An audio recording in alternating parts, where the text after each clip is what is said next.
Hello दोस्तों, welcome to our channel ASV knowledge. तो दोस्तों, आज हम आपके लिए लेकर आए हैं जापानीज इंडस्ट्री की एक बेहद खास मूवी जिसका नाम है द लास्ट रेसिपी, जो कि सासाकी नाम के एक ऐसे शेफ के ऊपर बेस्ड है जिसके अंदर एक ऐसा अद्भुत टैलेंट है।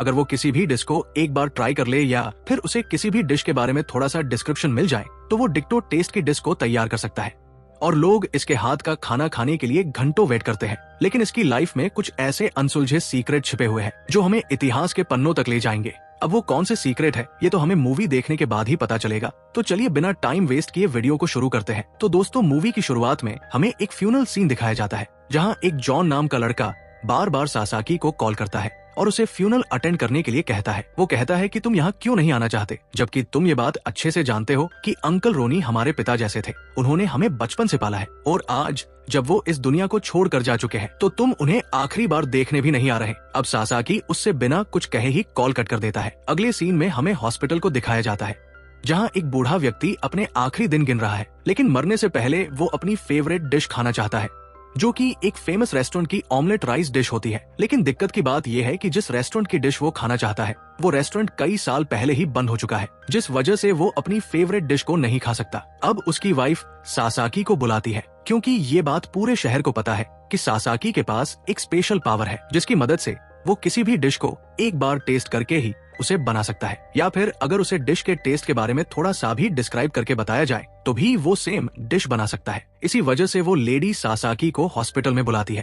अब सासाकी को पहले ही बता दिया गया था कि वो बूढ़ा आदमी क्या खाना चाहता है, इसलिए जब सासाकी हॉस्पिटल पहुंचता है तो वो अपने साथ कुकिंग की सारी चीजें भी एक बॉक्स में भर कर लेकर आता है। इसके बाद वो उस रूम में ही एक छोटा सा किचन सेट कर देता है और अपने काम में लग जाता है। अब जब वो खाना बना रहा होता है तो उस खाने की खुशबू को स्मेल करके ही वो आदमी काफी ज्यादा खुश हो जाता है, क्योंकि वो खुशबू वैसी ही होती है जैसी रेस्टोरेंट से आती थी। अब जब सासाकी उन्हें खाना सर्व करता है तो दादाजी काफी इमोशनल हो जाते हैं और रोने लगते हैं, क्योंकि जो खाना सासाकी ने बनाया था वो खाना बिल्कुल वैसा ही टेस्ट कर रहा था जैसा वो अक्सर खाया करते थे। दरअसल दादाजी अपनी वाइफ के साथ उस रेस्टोरेंट में अक्सर ऑमलेट और राइस खाया करते थे, जो कि उन दोनों की फेवरेट डिश भी थी। और पहली बार जब वो दोनों मिले थे तब से ही ये डिश उनकी फेवरेट डिश बन गई थी। और यही वजह है कि दादाजी मरने से पहले अपनी वाइफ के साथ वही डिश खाकर अपनी पुरानी यादें ताजा करना चाहते थे। अब अपने पति को खुश देखकर वो लेडी सासाकी को 1 मिलियन येन देती है। लेकिन इतने सारे पैसे मिलने के बाद भी सासाकी रिच लाइफस्टाइल नहीं जीता, बल्कि वो एक नॉर्मल लाइफ जीता है, क्योंकि उसके सारे पैसे कर्ज चुकाने में ही चले जाते हैं। अब आपके मन में भी ये सवाल आएगा कि भाई सासाकी कौन से कर्जे में डूबा हुआ है। तो दोस्तों, ये जानने के लिए हमें फ्लैशबैक में जाना होगा जहां सासाकी का शानदार रेस्टोरेंट हुआ करता था। साथ ही उसके रेस्टोरेंट में कुछ वर्कर्स भी हुआ करते थे जो उसकी हेल्प करते थे, क्योंकि सासाकी के खाने की डिमांड काफी ज्यादा थी और वो अकेले सबके लिए खाना नहीं बना सकता था, जिस वजह से उसने कुछ शेफ को हायर किया हुआ था। अब सासाकी हमेशा अपने वर्कर से बेस्ट डिश तैयार करवाता था और अगर गलती से भी किसी भी डिश में कोई कमी निकल गई तो वो उस डिश को दोबारा से तैयार करवाता था, जिसकी वजह से टाइम और मेहनत दोनों लगती थी। साथ ही उसके कस्टमर को कई घंटों तक वेट भी करना पड़ता था और कई बार तो ऐसा भी होता था कि वो अपने कस्टमर को बिना खाना खिलाए ही वापस भेज दिया करता था, जिसकी वजह से उसके वर्कर्स और कस्टमर काफी ज्यादा परेशान होते थे। लेकिन सासाकी का मानना था कि अगर कोई उसके रेस्टोरेंट में कुछ बढ़िया खाने की उम्मीद से आता है तो उसे सच में बढ़िया ही सर्व करना चाहिए, न कि सिर्फ खाना पूर्ति के लिए कुछ बनाकर खिला दिया जाए। और उसकी इसी आदत की वजह से लोगों ने उसके रेस्टोरेंट में आना ही बंद कर दिया था और धीरे धीरे करके वो कर्जे में डूबता चला गया और उसके ऊपर 100 मिलियन येन का कर्जा हो गया, जिसे चुकाने के लिए वो दिन रात मेहनत भी करता है। साथ ही उसने फूड ऑन रिक्वेस्ट नाम की सर्विस भी शुरू की हुई है, जहां वो लोगों के डिमांड पर उनकी पसंद का खाना बनाता है। और हॉस्पिटल में जो खाना उसने बनाया था वो भी उसकी इसी सर्विस का हिस्सा था। और फ्यूनरल के दौरान भी वो किसी के लिए खाना बना रहा था, जिस वजह से वो चाह कर भी अपने अंकल के फ्यूनरल पर नहीं जा सका। अब सासाकी अपने घर आ जाता है और अपने बेड पर लेट जाता है। बेड पर पड़े पड़े ही वो अपने पास्ट में खो जाता है, जहां वो अपने रोनी अंकल से कहता है कि अंकल, मैं बड़े होकर शेफ बनना चाहता हूं। लेकिन उसके अंकल उसे खींचकर एक तमाचा लगा देते हैं और उससे कहते हैं कि लाइफ बहुत बड़ी है जिसमें शेफ बनकर गुजारा नहीं किया जा सकता। लेकिन सासाकी अपने अंकल की बात नहीं मानता, क्योंकि जब भी वो खाना बनाता है तो उसे काफी अच्छा लगता है। अब वो अपनी यादों में ही था, तभी उसके फोन पर किसी की कॉल आ जाती है जिसमें उसे बताया जाता है कि उसे लास्ट डिश बनानी होगी, जिसके लिए उसे अच्छे खासे पैसे भी दिए जाएंगे। लेकिन दिक्कत की बात यह है कि ये लास्ट डिश जापान में नहीं बल्कि चाइना में बनानी होगी, और चाइना तक आने का जो भी खर्चा होगा वो भी वो लोग ही मैनेज करेंगे। इसके अलावा वो आगे कहता है कि अगर तुमने डिश को उसी तरह बना दिया जैसी हमारी डिमांड है तो तुम्हें अलग से 3 मिलियन येन रिवॉर्ड के तौर पर दिए जाएंगे। अब इतने सारे पैसे सुनकर सासाकी चाइना जाने के लिए तैयार हो जाता है, लेकिन वो चाइना जाने से पहले अपने दोस्त जॉन के पास जाता है। उस दौरान उसका दोस्त अपने रेस्टोरेंट में खाना बना रहा था। उसे देखकर सासाकी उससे कहता है कि तुम ये क्या बकवास खाना बना रहे हो। तो जॉन उससे कहता है कि मेरे इसी खाने के सभी दीवाने हैं। तो सासाकी उससे कहता है कि अगर तुम्हें लोगों को कुछ खिलाना ही है तो कुछ ढंग का खाना खिलाया करो। इसके बाद जॉन उससे कहता है कि तुम यहाँ क्यों आए हो। तो फिर जॉन उसे सारी बात बताता है कि उसके पास चाइना से एक ऑफर आया है जिसमें उसे उनके किसी इंपीरियल हाउस में लास्ट डिश को बनाना होगा, जिसके लिए वो उसे अच्छे खासे पैसे भी देंगे। तो जॉन उससे कहता है कि तुम्हें वहां जाना चाहिए, क्योंकि अगर वो लोग तुम्हें अच्छे पैसे दे रहे हैं तो इससे तुम अपना सारा कर्जा जल्द ही खत्म कर पाओगे।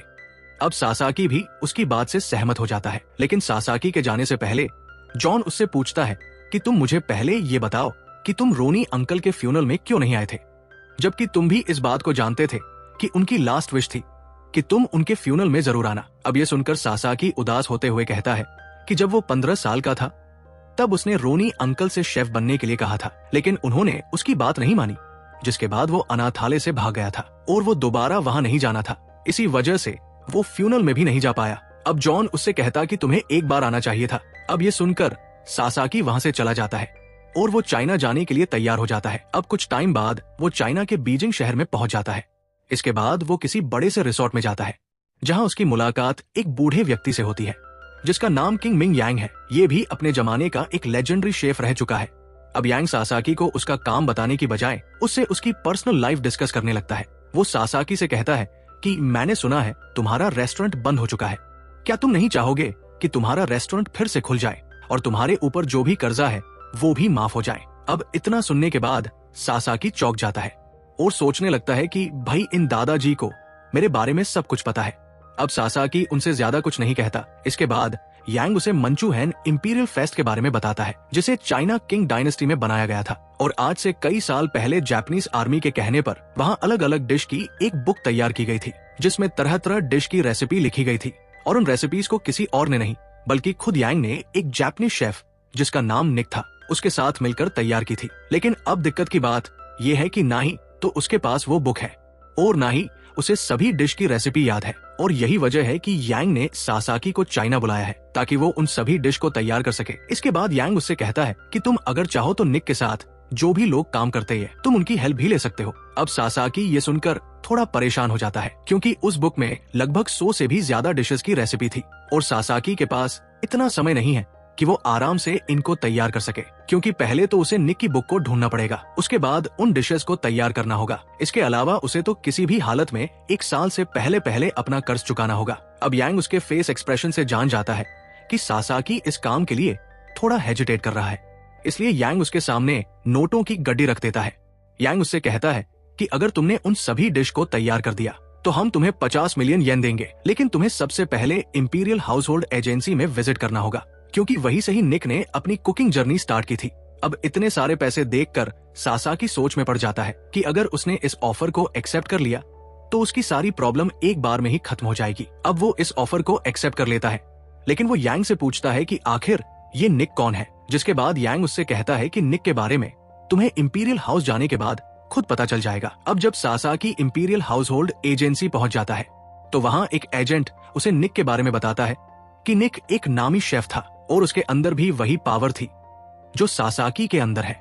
लेकिन इतनी जानकारी सासाकी के लिए काफी नहीं थी, क्योंकि उसे उन लोगों के बारे में भी जानकारी हासिल करनी थी जो निक के साथ काम किया करते थे, ताकि उनकी मदद से सासाकी लास्ट डिश को तैयार कर सके। अब सासाकी वहां से जा रहा होता है, तभी वो एजेंट उसे कमाता नाम के एक व्यक्ति के बारे में बताता है जो कि एक टाइम पर निक का हेल्पर हुआ करता था और उसने निक के साथ कई सारी डिशेस को बनवाने में उसकी हेल्प की थी। अब उस फाइल में उसका एड्रेस भी लिखा होता है, जिसके बाद सासाकी उस एड्रेस पर जाने लगता है। अब सासाकी कमाता के घर पहुंच जाता है, जिसके बाद वो निक के बारे में उससे पूछने लगता है। निक का नाम सुनते ही कमाता थोड़ा इमोशन हो जाता है, क्योंकि उसने काफी सारा समय निक के साथ स्पेंड किया था। अब सासाकी उसे सारी बात बताने के बाद निक की रेसिपी बुक उससे मांगता है, लेकिन कमाता उससे कहता है कि उसके पास निक की कोई भी रेसिपी नहीं है, लेकिन मैं तुम्हें उनसे रिलेटेड कुछ बातें बता सकता हूँ। जिसके बाद सासाकी उनसे कहता है कि कौन सी बातें हैं। अब कमाता फ्लैशबैक में चला जाता है, जहां हमें 1933 का सीन दिखाया जाता है, जहां निक अपनी प्रेग्नेंट वाइफ और हेल्पर कमाता के साथ मंचूरिया नाम के एक नए शहर में जा रहा होता है। दरअसल निक को आर्मी हेडक्वार्टर में बुलाया गया था, क्योंकि निक की कुकिंग के चर्चे पूरे शहर में मशहूर थे। अब वो लोग जब वहाँ पहुँचते हैं तो मंचूरिया का चीफ निक को बताता है कि तुमने चाइना के इंपीरियल फेस्ट और फ्रांस के लुइस डिशेस के बारे में तो खूब सुना होगा। मैं चाहता हूँ कि हमारा जापानीज खाना भी दुनिया भर में फेमस हो जाए। दरअसल ये चीफ भी एक जापानीज है जो कि चाइना में मिलिट्री जॉब करता है, लेकिन वो चाइना में रहते हुए भी अपने देश का नाम रोशन करना चाहता है। अब चीफ निक से कहता है कि मैं जानता हूँ कि तुम बहुत अच्छे शेफ हो और तुम्हारी कुकिंग के चर्चे हर जगह होते रहते हैं। साथ ही तुमने खाना बनाना पेरिस में सीखा है, जिससे तुम्हें जापानीज और वेस्टर्न दोनों तरह के डिशेस की जानकारी है। इसलिए हम चाहते हैं कि इंपीरियल फेस्ट में हम अपनी जापानीज डिशेस को भी सर्व करें। और अब हाल ही में चाइना और फ्रांस के बीच ये फेस्ट होने वाला है, जिसके लिए हमें बेहतरीन शेफ की जरूरत पड़ेगी और तुमसे अच्छा शेफ हमें कहीं नहीं मिल सकता। चीफ एक बार फिर से निक को याद दिलाते हुए कहता है कि सुनो, हमें दुनिया भर में अपनी जापानीज डिशेस को मशहूर करना है और चाइनीज ग्रेट इंपीरियल फेस्ट में कम से कम 108 डिशेस होंगी। इसीलिए कोशिश करना कि तुम ज्यादा से ज्यादा न्यू जापानीज डिशेस को तैयार कर सको। अब निक चीफ की बात मान लेता है, क्योंकि निक को भी खाना बनाने का काफी शौक था और ये निक के लिए सुनहरा मौका भी था, जहाँ वो बिना बजट की परवाह किए नई नई डिशेस बनाकर सीख सकता है। अब निक को एक किचन दिखाया जाता है, जहाँ चीफ उसकी हेल्प करने के लिए 4 वर्कर्स भी प्रोवाइड करता है, ताकि उसका ये मिशन जल्द से जल्द पूरा किया जा सके। अब निक को किचन के हेड शेफ से मिलवाया जाता है, जो कि उम्र में अभी निक से काफी छोटा है, लेकिन ये भी कुकिंग के मामले में निक से कम नहीं है। अब इस हेड शेफ का नाम यांग है। दोस्तों, ये वही यांग है जिसने सासाकी को जापान से चाइना बुलाया है। अब यांग निक और उसकी वाइफ के लिए Kingfisher winter million boiled in royal crystal नाम की एक फैंसी डिश बनाकर सर्व करता है। उफ, कितना बड़ा नाम है। अब निक इस डिश की खुशबू से ही काफी खुश हो जाता है और उसके चेहरे पर एक हल्की सी मुस्कान आ जाती है। अब निक उस खाने को टेस्ट करता है और उसे वो खाना काफी अच्छा लगता है। अब निक किचन में इस डिश का सीक्रेट मसाला चेक करने लगता है, लेकिन यांग मसाले को झट से उठाकर अपने झोले में डाल लेता है। फिर यांग निक से पूछता है कि क्या मैं आपका असिस्टेंट बनने लायक हूँ या नहीं। इस पर निक उसे हाँ कर देता है। अब निक भी अपने काम में लग जाता है, इसलिए वो सबसे पहले यांग की बनाई हुई डिश को बनाने लगता है। पहली बार तो उसे डिश का सेम टेस्ट नहीं मिलता, इसलिए वो दोबारा से उस डिश को बनाने लगता है और इस बार वो डिक्टो उसी टेस्ट की डिश तैयार कर देता है जैसी यांग ने बनाई थी। अब यांग जब डिश को चेक करता है तो वो भी चौंक जाता है कि मैंने तो इन्हें अपने सीक्रेट मसाले की रेसिपी बताई नहीं थी, लेकिन फिर भी इन्होंने इस डिश को बना लिया। अब ये देखकर यांग निक से काफी इंप्रेस हो जाता है। वो निक से पूछता है कि आपने ये कैसे किया, जिसके बाद निक उसे बताता है कि वो जो भी चीज एक बार खा लेता है फिर वो आसानी से उसे रिक्रिएट कर सकता है। अब यांग निक के साथ मिलकर अलग अलग तरह की डिश बनाने लग जाते हैं। वहीं निक की वाइफ अपने कैमरे से उसकी फोटो क्लिक करती रहती है। अब धीरे धीरे करके निक कई सारी डिशेस को बना लेता है। वो कई तरह की वेज और नॉन वेज डिशेस बनाता है और उन डिशेस को चीफ से भी टेस्ट करवाता है, ताकि चीफ को भी उसका खाना पसंद आ सके। अब एक बार जब चीफ उसके खाने को चेक करता है तो उसके फेस पर कोई एक्सप्रेशन नहीं होता, जिससे निक को लगता है कि उसकी डिश अच्छी नहीं बनी होगी। लेकिन जब चीफ सभी डिशेस को टेस्ट कर लेता है तो वो निक से कहता है कि निक, तुमने तो कमाल कर दिया। ये सुनकर निक को अच्छा लगता है। अब निक उन सभी डिशेस को अपने हेल्पर कमाता और हेड शेफ यांग से भी रिक्रिएट करवाता है, लेकिन वो दोनों हर बार कुछ ना कुछ गलती कर रहे थे और वो ठीक तरह से उसे कॉपी नहीं कर पा रहे थे, जिस वजह से निक बार बार उनके खाने को फेंक रहा था। वो उनसे दोबारा खाना बनाने को कहता है।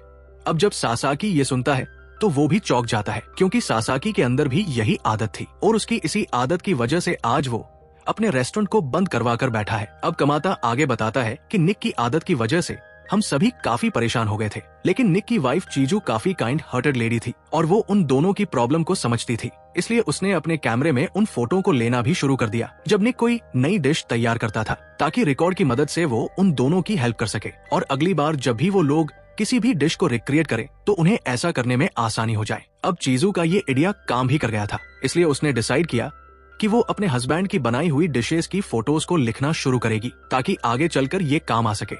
अब चीजू अपना काम शुरू कर देती है, लेकिन अपनी वाइफ को काम करता देख वो थोड़ा परेशान हो जाता है, क्योंकि उसकी वाइफ प्रेगनेंसी की हालत में भी उसके लिए काम कर रही थी, लेकिन वो चीजू को खुश देखकर उसे ऐसा करने से रोकता नहीं है।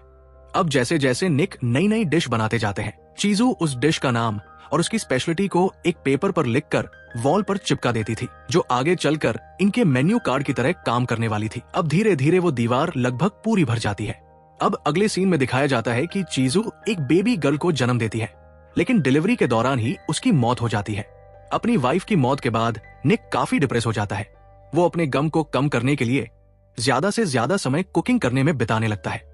अब उसके दोस्त भी उन डिशेस को खाते समय इमोशन हो जाते हैं, क्योंकि वो लोग भी चीजू को मिस करते हैं। अब निक भी अपनी बेटी को अकेले ही बड़ा करने के फैसला करता है। वो किसी दूसरी लेडी से शादी नहीं करना चाहता, क्योंकि वो चीजू से बहुत प्यार करता था और हमेशा करता रहेगा। अब कहानी एक बार फिर से प्रेजेंट में आ जाती है, जहाँ सासाकी कमाता से कहता है कि मैं समझ गया कि निक एक महान शेफ था, लेकिन अभी मुझे उसकी लाइफ स्टोरी सुनने से ज्यादा उसकी रेसिपी बुक की नीड है। इसलिए तुम मुझे बस ये बताओ कि निक की बुक कहाँ मिलेगी। तो इस पर कमाता उससे कहता है कि उसे बुक के बारे में कुछ नहीं पता, लेकिन अगर तुम सच में उस बुक को पाना चाहते हो तो तुम्हें रशिया जाकर जोसेफ से मिलना चाहिए। अब सासाकी रसिया चला जाता है, जहाँ उसे पता चलता है कि जोसेफ तो कई साल पहले ही भगवान के पास जा चुका है। वही जोसेफ का बेटा एक रेस्टोरेंट चलाता है।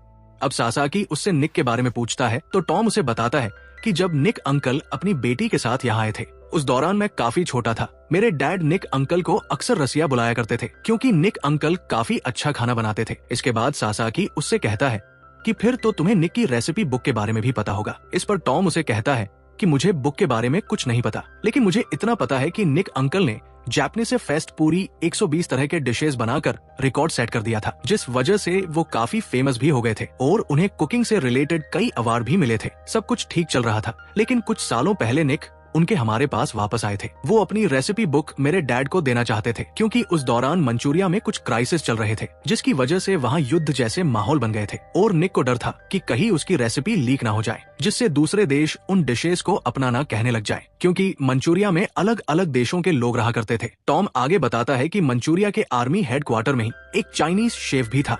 उसने तो निक की कुछ रेसिपी चाइना को दे भी दी थी, और जब निक को इस बारे में पता चला तो उन्होंने उसके साथ मारपीट भी शुरू कर दी थी, क्योंकि निक अपनी रेसिपी चाइनीज के हाथों नहीं लगने देना चाहता था। इसीलिए निक ने उस चाइनीज शेफ को काम से भी निकाल दिया था। अब टॉम जिस चाइनीज शेफ की बात कर रहा है वो और कोई नहीं बल्कि यांग ही है, और उसी ने ही निक की रेसिपी चुराने की कोशिश की थी। अब ये सुनकर सासाकी को काफी गुस्सा आता है, क्योंकि यांग ने पहले तो उसे जापान से चाइना बुलाया ताकि वो निक की रेसिपी को पूरा कर सके, लेकिन दूसरी तरफ वो खुद ही पूरी सच्चाई को छिपाकर बैठा है। अब सासाकी सीधा यांग के पास जाता है। वो उससे कहता है कि तुमने निक को धोखा क्यों दिया।